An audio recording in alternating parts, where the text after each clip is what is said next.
నా పేరు నాగమణి. ప్రెగ్నెంట్ 9 నెలల్లోనే ఇంకా నెల ఉన్నట్లే బీపీ జాస్తి అయిపోయింది. 200 దాకా ఉంది బీపీ.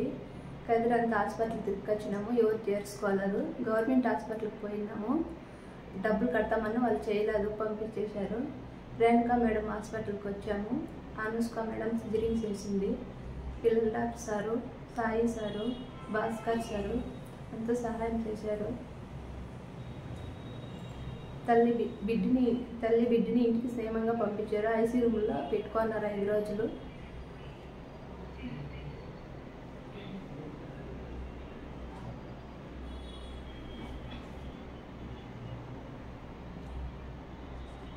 సార్కి థ్యాంక్స్, పిల్లల డాక్టర్కి థ్యాంక్స్, రాణికా మేడంకి థ్యాంక్స్, అనుష్క మేడంకి థ్యాంక్స్, భాస్కర్ గారికి థ్యాంక్స్, అందుకే థ్యాంక్స్ సార్.